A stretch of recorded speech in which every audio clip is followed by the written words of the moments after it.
All right, today we're heading out. We're gonna leave our camper here in Everglades at the Flamingo Campground and do a day trip to Biscayne National Park. But on our way, we're gonna stop at the Nike missile site. Yes, so apparently the Everglades National Park houses one of the best preserved relics of the Cold War in Florida. So it was a historic Nike Hercules missile base dubbed HM-69, and it apparently remains virtually the same as when it was closed in 1979. So it was built in 62 to 64 by the United States Army Corps of Engineers. Yeah. So we're headed there first, gonna check that out, and then we're gonna head over to Biscayne National Park, which is basically east of Everglades National Park, and it's mostly water. There's only a little bit of land in this park, so if you want to explore the park, you have to basically get out on the water. We're going to do that by going snorkeling today. yeah. So we've been snorkeling for a long time. There's supposed to be some reefs and maybe some ships that have been sunk, and we're going to check those out. All right, and we'll do some footage of that too as well. All right, On we go.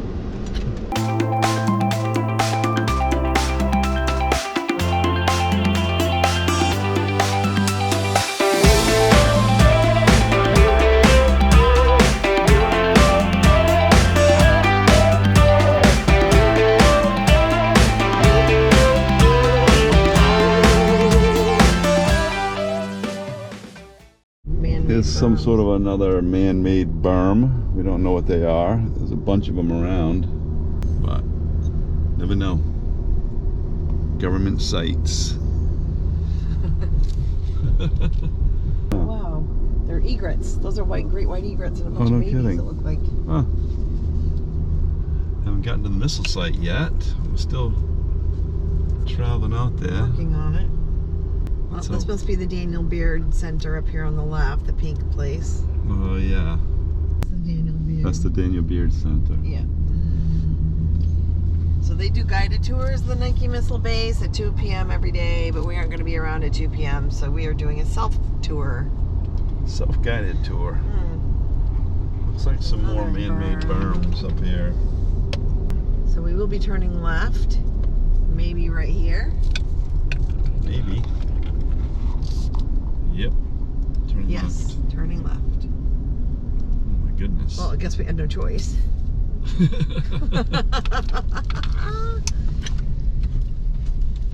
to be gated. Wow. Now how far we gotta go? We're kind of in the middle of nowhere. So we have reached it. And there's apparently a total of 22 buildings and structures associated with the events that have made a significant contribution to American history.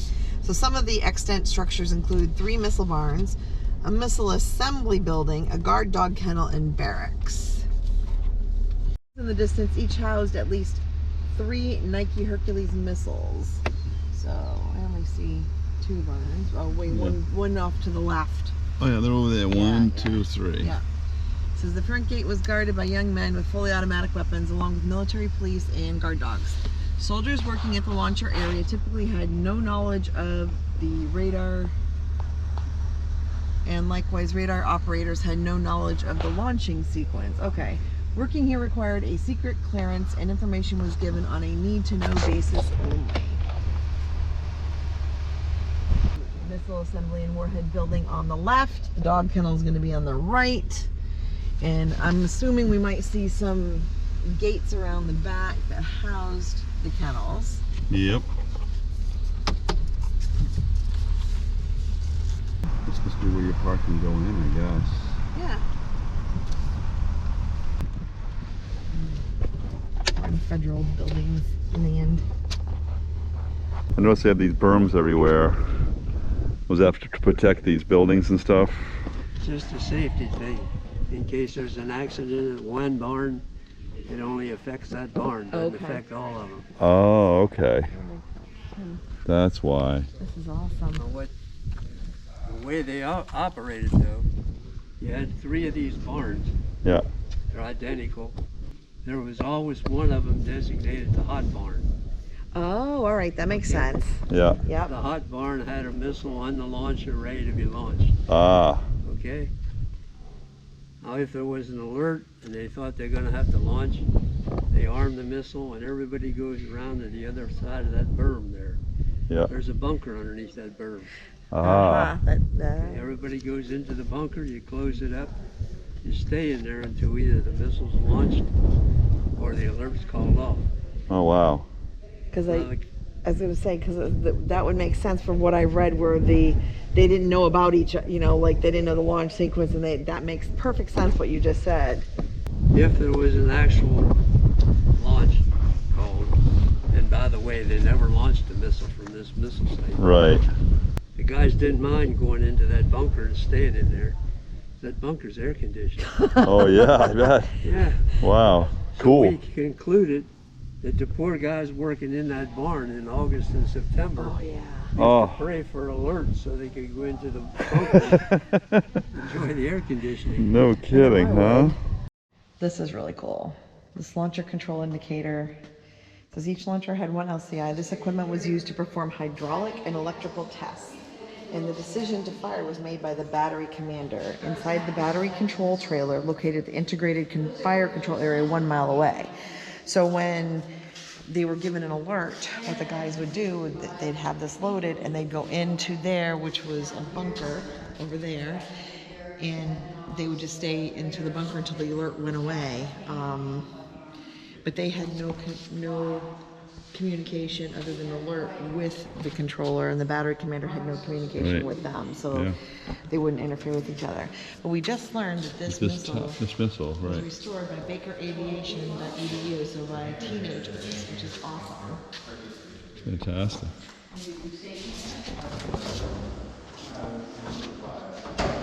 Yeah, all those parts and pieces over there had their own containers. So it was like, so they shipped them all and then they assembled them here. At the Virtual Missile Assembly Building, and that's where they would arm it. They'd Oh, arm wow. it there too. Put the warhead in it. Put it over there, yep.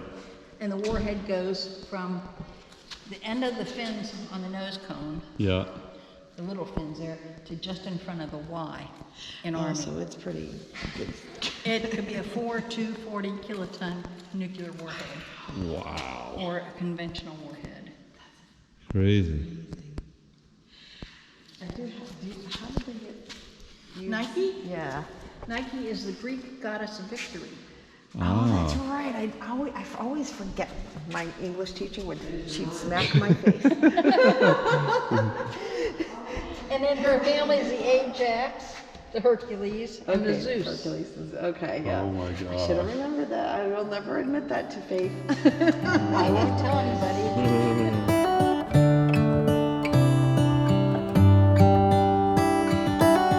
How come the stars come to shine when it's dark from so far away and show us where we are? What makes the sun go to sleep every night, and what's it dreaming of? I wonder.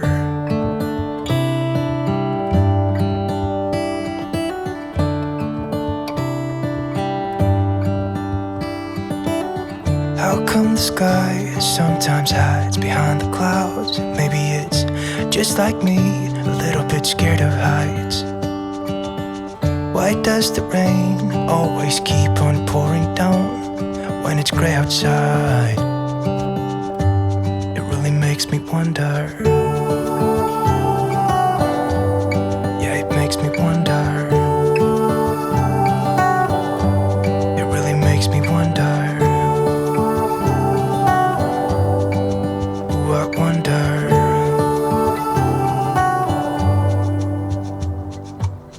How come the trees get undressed when it's cold?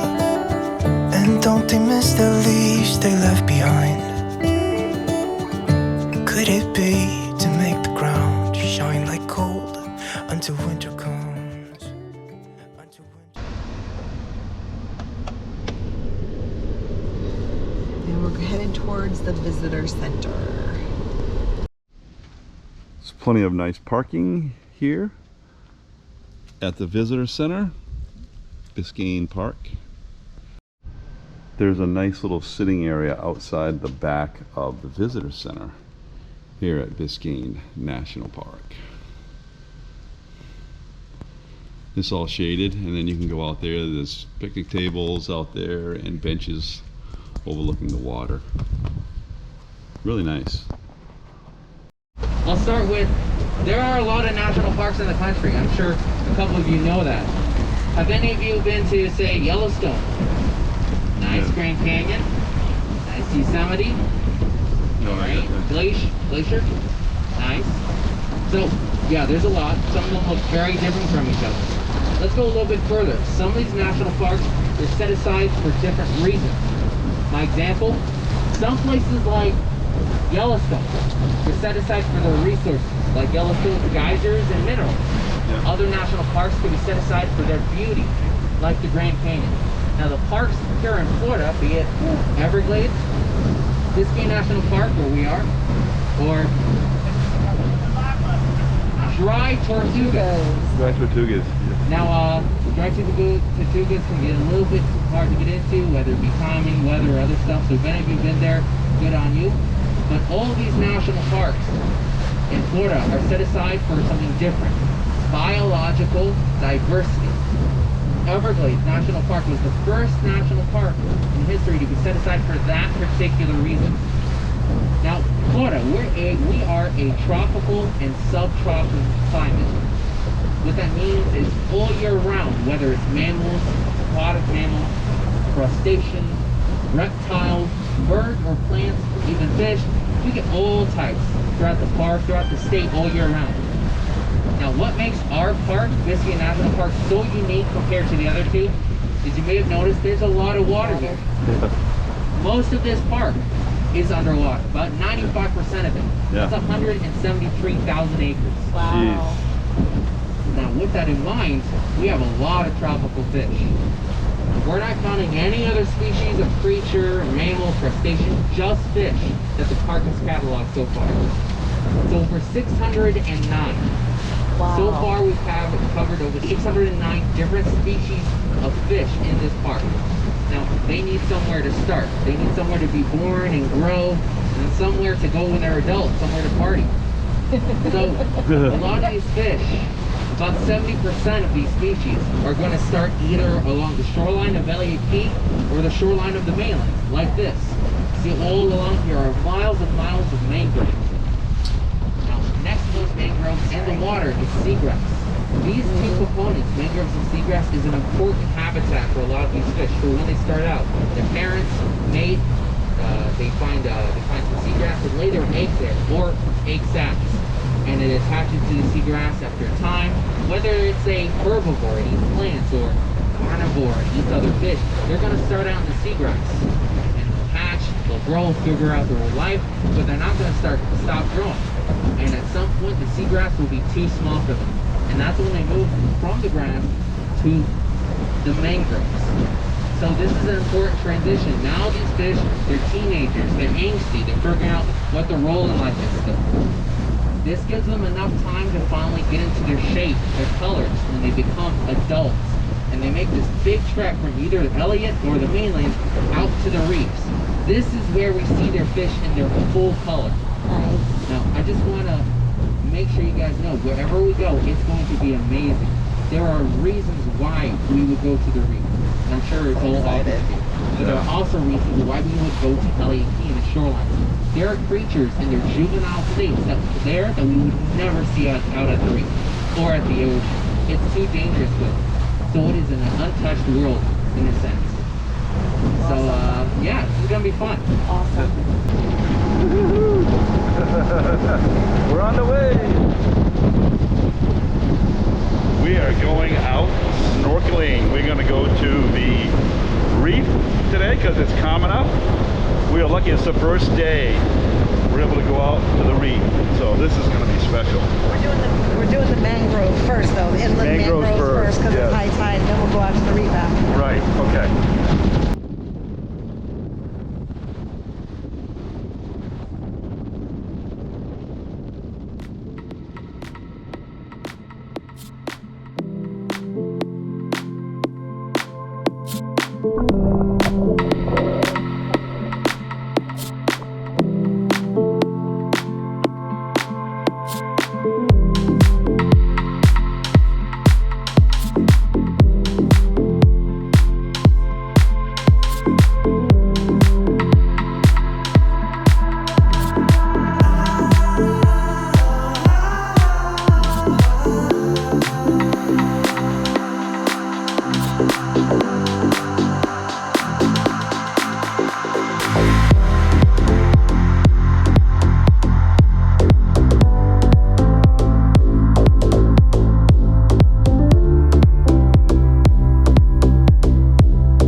can celebrate.